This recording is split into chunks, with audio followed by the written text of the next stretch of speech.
going on, guys? In this video we are going to create a card component for our shop postings application, and we're going to add an image to that card by using the new Next.js Image Component. We are also going to make a little change to our database schema with Prisma ORM, so definitely watch the previous video to understand how this ORM works. I'm going to put the link to that video here. Now let's talk a little bit about the new Next.js Image Component. This component is an extension of the HTML image element. When using this component, the images are automatically lazy loaded and it is responsive. So this component will automatically adapt the image size to the device screen resolution through built-in image optimization. This component was released as part of Next.js version 10 in October 2020. This component provides built-in image optimization that automatically serves the images in modern image formats like WebP, which is about 30% smaller than JPEG. Remember to subscribe to the channel and let's get started. This is our application where we are showing the list of shops using this table, as we can see here, including the title, the company, and the location of the shops. So let's take a look at the code. This is the page where we have this shops component, and here we have the table where we are basically iterating over the list of shops, and we are showing each property of the shop within this table row here. And we are passing this shop list property to the shops component using this get server-side props function, and we are using Prisma ORM to fetch the data from the database. And here we are assigning the props, and this is what we are passing in to this shops component here. Okay, now we are going to remove this table from here, and we're going to create a component so that we create a card, and we also add an image to that card to see how the Next.js image component works. Okay, I'm going to create a new folder here. This will be components. And within this folder, we are going to create a new file, and we're going to call this shopcard.js. And this will be just like any other React component. So this will be export default function shop card, and we are going to pass the shop as the property to this component. Here we're going to return the HTML to render this component, and we're going to use this section as the container for this card. And here we are going to add the image component, and we're going to set the source here, and we're going to use an image here from the public folder, so the paths are relatives to that folder. So this will be /golang, for example. And let's assign width and height. This width equals to, let's say, 200, and height 200. Let's use double quotes here. And here I forgot to import the image component. So this is import image from, and this is next/image. Okay, and here I'm going to add a div.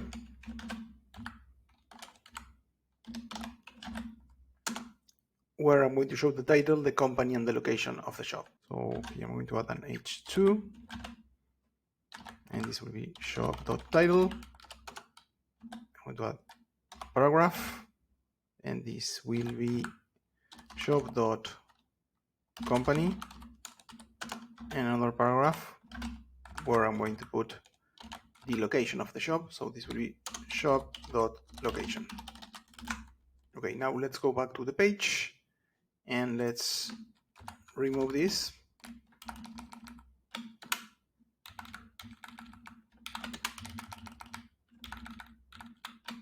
And here we are going to import the component that we just created. So this is import shop card from, and this is components/shop card. So here this is shop card, and we're going to pass the shop prop,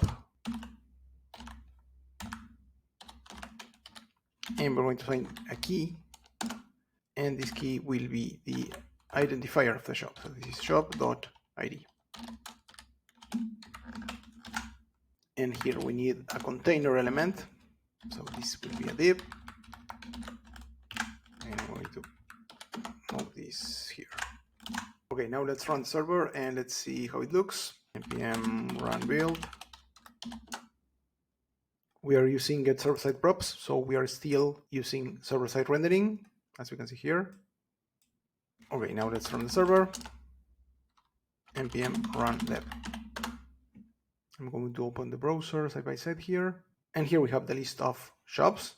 And let's inspect these elements. And we're going to see a section for each element here. So let's make some changes in the style so that we can see the list of elements horizontally. So first, let's create a new CSS class in this global CSS file.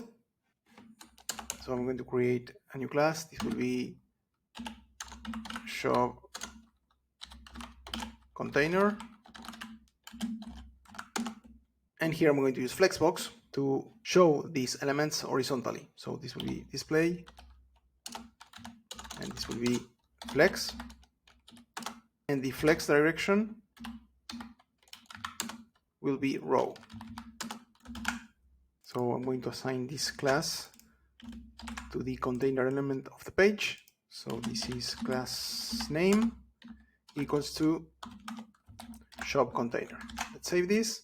And now, as we can see here, we have the cards listed horizontally. And now let's make some changes to the CSS of the card itself. So I'm going to create a new class here. This will be card. And I'm going to grab the CSS that I have in the README file here. Let me copy this. And I'm going to paste the CSS here. And the key property here is actually this box shadow property that creates the card effect. So I'm going to save this, and I'm going to assign the class name to the section. So this is class name equals to card. Let's save this, and now we have the card effect applied to each shop posting. Okay, and now instead of hard coding the name of the file that we pass to our image component, let's add a new property to our shop. In this case will be the programming language for the position, and generate the image name dynamically. So in order to do that, we're gonna need to run a new migration using Prisma ORM to add a new column to the database table and a new property to the Prisma schema. So let's go to Prisma schema.prisma, and this will be language, and this will be a string. I'm going to stop the server, and I'm going to run the migration to add this new language column to the schema. So if we go to the PostgreSQL Explorer, here we're going to have the shop table with the title, the company, and the location of the shop. And here we're going to see the Prisma migrations table, and we're only going to have the initial migration. I'm going to close this, and now I'm going to run the migration to add the new language column. So this is npx prisma migrate dev -- preview feature, and we got an error because we need to assign a default value. So this will be default, and let's assign an empty string. So I'm going to run this again. Now we're good to go, and I'm going to assign a name for this migration. This will be language column. Okay, the Prisma client has been generated again to include the new language property. I'm going to refresh the shop table, and we should see the language column there. Yes, we have the language. And if we take a look at the Prisma migrations table, we should have another record here. This is the second one with the name that we assigned, that is language column here. Okay, now let's go back to the component, and let's use template literals to assign a name to the image using the language property of the shop. This will be shop.language.png. So we're going to assign a language name to the shop position, and that name will be associated to each file name here. Okay, now let's run Prisma Studio, npx Prisma Studio. Okay, now let's assign the language to each position. So this will be Python, this will be Golang, and the last one will be JavaScript. Let's save this. And now let's run the server and let's try the image component. Okay, I'm going to stop Prisma Studio and I'm going to start the server. npm run dev. I forgot to add the leading slash here, so I'm going to save this. And I forgot to add $sign here. There we go. And as we can see here, we have each image associated to each shop posting. We have Python, we have Golang, and we have JavaScript.